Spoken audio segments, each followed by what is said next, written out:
بسم اللہ الرحمن الرحیم۔ السلام علیکم ناظرین۔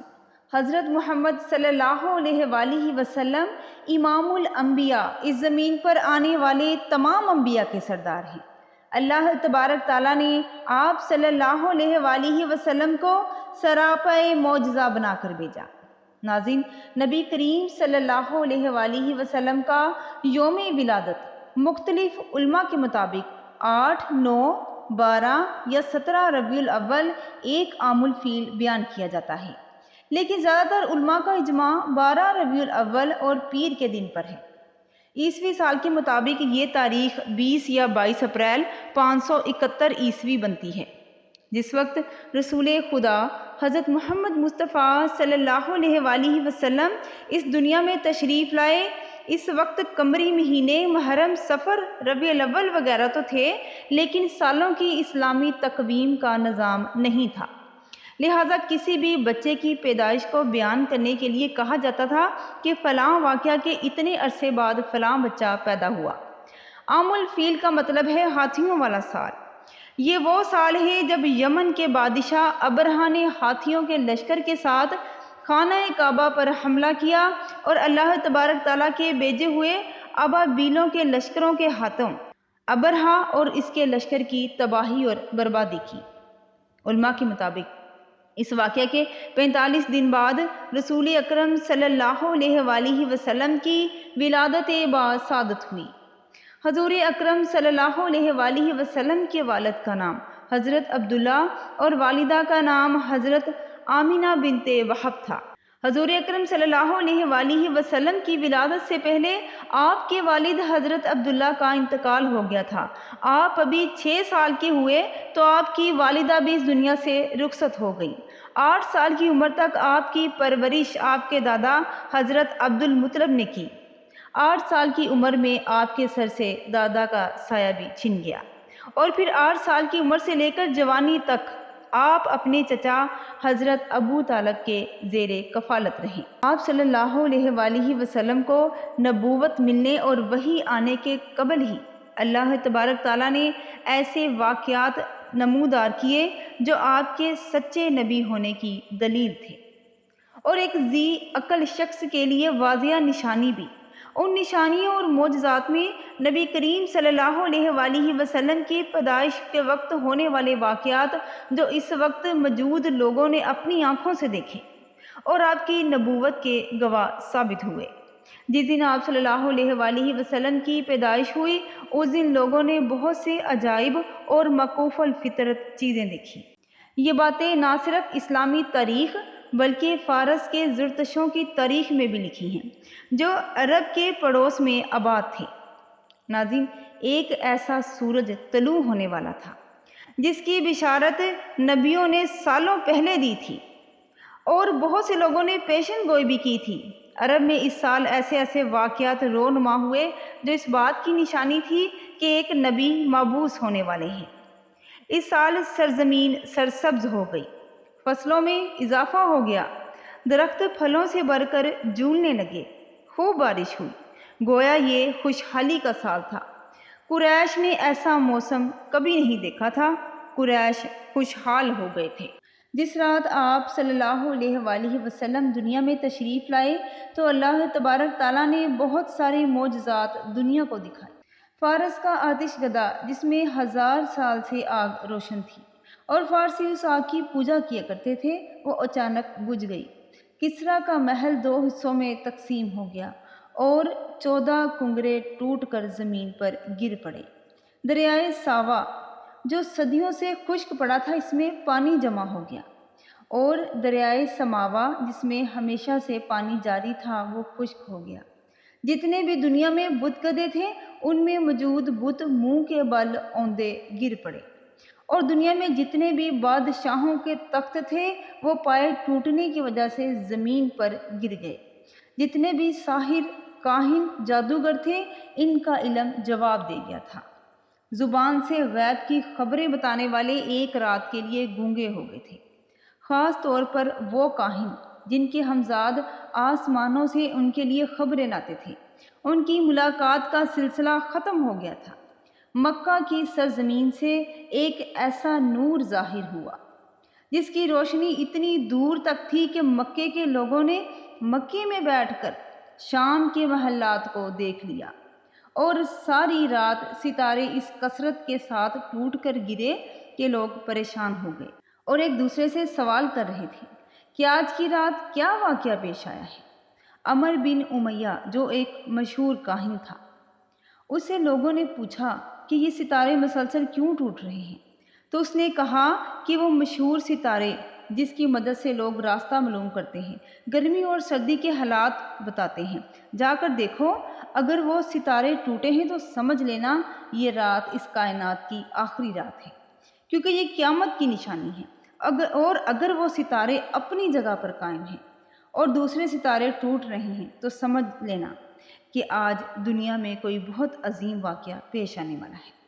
جب لوگوں نے دیکھا کہ وہ مشہور ستارے اپنی جگہ پر قائم ہیں تو انہیں یقین ہو گیا کہ آج کی رات ضرور کوئی عظیم واقعہ پیش آنے والا ہے۔ ناظرین، تاریخ یہ بھی بتاتی ہے کہ آسمان سے ملائکہ کی ٹولیاں تسبیح و تقدیس کے گیت گاتی زمین کی طرف آ رہی تھی۔ ان واقعات کو دیکھ کر جہاں انسان حیران تھے، وہاں شیطان بھی پریشانی اور حیرت میں مبتلا تھا۔ اس نے اپنے چیلوں کو جمع کیا اور ان سے کہا کہ پتہ کرو کیا ماجرا ہے۔ شیطان کے چیلوں نے ساری دنیا گھومی اور صبح کے وقت ناکام لوٹے اور کہا کہ ہمیں کچھ پتہ نہ چلا۔ اس کے بعد شیطان نے خود نکلنے کا فیصلہ کیا اور سوچا کہ آسمان پر جا کر دیکھتا ہوں کہ فرشتوں میں کیا بات چل رہی ہے۔ اس وقت شیطان کو چوتھے آسمان تک ہی رسائی تھی، لیکن آج چوتھا آسمان تو کیا، پہلے ہی آسمان پر فرشتوں نے اسے روک لیا اور آتشی ہتھیاروں سے اسے بھگا دیا۔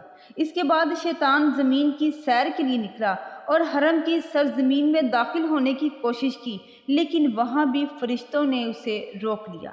اس کے بعد مکہ کی پچھلی جانب جبل نور پر پہنچا، جہاں پر غار ہرا ہے اور جہاں حضور اکرم صلی اللہ علیہ وآلہ وسلم پر پہلی وحی نازل ہوئی تھی۔ وہاں اس نے اپنے آپ کو چھوٹی سی چڑیا کے روپ میں تبدیل کیا اور حرم میں داخل ہونے کی کوشش کی۔ اس مرتبہ حضرت جبرائیل علیہ السلام نے اسے پہچان لیا اور بھگا دیا۔ شیطان حضرت جبرائیل علیہ السلام سے پوچھنے لگا کہ اے جبرائیل، آج کون سا ایسا واقعہ پیش آیا ہے کہ مجھے آسمانوں پر جانے سے بھی روک دیا گیا اور اب ایک چڑیا کے روپ میں بھی حرم میں داخل نہیں ہونے دیا؟ تو حضرت جبرائیل علیہ السلام نے فرمایا کہ آج انتہائی مقدس رات ہے، آج سرکار انبیاء حضرت محمد مصطفیٰ صلی اللہ علیہ وآلہ وسلم کی ولادت باسعادت کی رات ہے، ان کی ولادت ہونے والی ہے، اس لیے تجھے اس مقام پر راستے سے روک دیا گیا ہے۔ شیطان نے حضرت جبرائیل علیہ السلام سے پوچھا کہ یہ تو بتا دو کہ اس پیدا ہونے والے بچے پر میرا کچھ بس چلے گا، میں انہیں بہکا سکوں گا کہ نہیں؟ تو حضرت جبرائیل علیہ السلام نے فرمایا کہ اس نور پر تمہارا کوئی بس نہیں چلے گا۔ پھر شیطان نے پوچھا کہ اے جبریل، ان کا کلمہ پڑھنے والے میرے بہکاوے میں آ جائیں گے کہ نہیں؟ تو حضرت جبرائیل علیہ السلام نے فرمایا کہ اے شیطان، رسول تو رسول، ان کا کلمہ پڑھنے والے بھی تمہارے بہکاوے میں نہیں آ سکیں گے جب تک کہ ان کے دل میں اس دنیا کی محبت پیدا نہ ہو جائے۔ جب دنیا کی محبت پیدا ہوگی تو شیطان اس کو اپنا غلام بنا لے۔ ناظرین، حضرت آمینہ رضی اللہ تعالی عنہا فرماتی ہیں کہ جب آپ صلی اللہ علیہ وآلہ وسلم اس دنیا میں تشریف لانے والے تھے تو دوران حمل مجھے کوئی گرانی یا تکلیف محسوس نہیں ہوتی تھی۔ حضرت ابن عباس رضی اللہ تعالی عنہ فرماتے ہیں کہ رسول کریم صلی اللہ علیہ وآلہ وسلم اس دنیا میں تشریف لائے تو آپ کی ناف کٹی ہوئی تھی۔ ناف کو بچہ پیدا ہونے کے بعد کاٹا جاتا ہے۔ آپ ختنہ شدہ پیدا ہوئے۔ حضرت عبد المطلب رضی اللہ تعالی عنہ یہ دیکھ کر حیران بھی ہوئے اور خوش بھی ہوئے۔ آپ فرمایا کرتے تھے کہ میرا بیٹا نرالی شان والا ہوگا۔ پیدائش کے وقت آپ اپنے ہاتھوں پر جھکے ہوئے تھے، سر آسمان کی طرف تھا۔ ایک روایت کے الفاظ یہ ہیں کہ آپ گھٹنوں کے بل جھکے ہوئے تھے، مطلب یہ کہ سجدے کی سی حالت میں تھے۔ آپ کی مٹھی بند تھی اور شہادت کی انگلی اٹھی ہوئی تھی۔ جیسا کہ ہم نماز میں اٹھاتے ہیں۔ حضور اکرم صلی اللہ علیہ وآلہ وسلم فرماتے ہیں کہ جب میری والدہ نے مجھے جنم دیا تو ان سے ایک نور نکلا، اس نور سے شام کے محلات جگمگا اٹھے۔ آپ صلی اللہ علیہ وآلہ وسلم کی والدہ سیدہ آمنہ رضی اللہ تعالیٰ عنہا فرماتی ہیں کہ آپ صلی اللہ علیہ وآلہ وسلم کی پیدائش کے وقت مجھے بصرہ میں چلنے والے اونٹوں کی گردنیں تک نظر آئیں۔ جب آپ صلی اللہ علیہ وآلہ وسلم پیدا ہوئے تو آپ صلی اللہ علیہ وآلہ وسلم نے اللہ تبارک تعالیٰ کی پاکی بیان کی۔ بے شک سبحان اللہ۔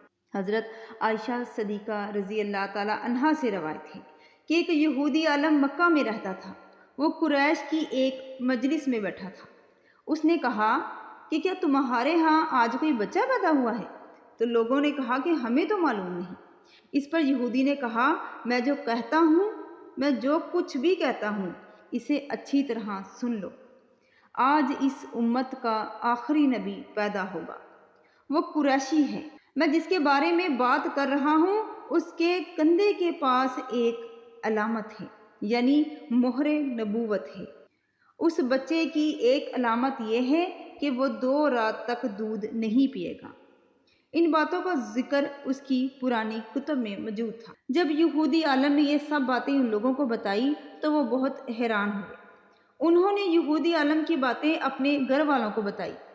جب ان کی عورتوں کو معلوم ہوا تو انہوں نے کہا کہ حضرت آمنہ رضی اللہ تعالیٰ عنہا کے گھر میں آج بیٹا پیدا ہوا ہے۔ جب یہودی عالم کو پتہ چلا تو اس نے کہا کہ ذرا چل کر مجھے وہ بچہ دکھاؤ۔ لوگ اسے اپنے ساتھ لیے حضرت آمنہ رضی اللہ تعالیٰ عنہا کے گھر چلے گئے اور ان سے بچہ دکھانے کی درخواست کی۔ آپ نے بچے کو کپڑے سے نکال کر انہیں دے دیا۔ لوگوں نے آپ کے کندھے پر سے کپڑا ہٹایا تو یہودی کی نظر مہر نبوت پر پڑی تو وہ فوراً بے ہوش ہو کر گر پڑا۔ جب اسے ہوش آیا تو لوگوں نے پوچھا کہ تمہیں کیا ہو گیا تھا؟ تو اس یہودی عالم نے کہا کہ میں اس غم سے بے ہوش ہوا تھا کہ میری قوم میں سے نبوت ختم ہو گئی۔ اے قریشیو، اللہ کی قسم، یہ بچہ تم پر زبردست غلبہ حاصل کرے گا۔ اس کی شہرت مشرق سے مغرب تک پھیل جائے گی۔ بے شک سبحان اللہ۔ پیدائش کے 7ویں دن حضرت عبد المطلب نے آپ کا عقیقہ کیا اور نام محمد رکھا۔ عربوں میں اس سے پہلے یہ نام کسی نے نہ رکھا تھا۔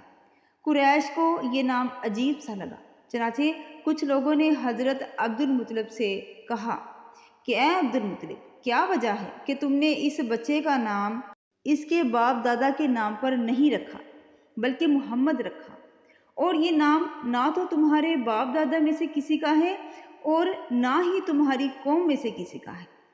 تو حضرت عبد المطلب نے انہیں جواب دیا کہ میری تمنا ہے کہ آسمانوں میں اللہ تبارک تعالیٰ اس بچے کی تعریف فرمائیں اور زمین پر لوگ اس کی تعریف کریں۔ محمد کے معنی ہیں کہ جس کی بہت زیادہ تعریف کی جائے۔ اسی طرح والدہ کی طرف سے آپ کا نام احمد رکھا گیا۔ احمد نام بھی اس سے پہلے کسی نے نہیں رکھا تھا۔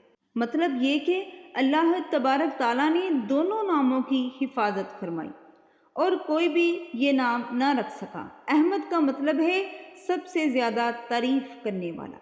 علامہ سہیلی نے لکھا ہے کہ آپ احمد پہلے ہیں اور محمد بعد میں، یعنی آپ کی تعریف دوسروں نے بعد میں کی، اور اس سے پہلے آپ کی شان یہ ہے کہ آپ اللہ تبارک تعالیٰ کی سب سے زیادہ حمد و ثنا کرنے والے ہیں۔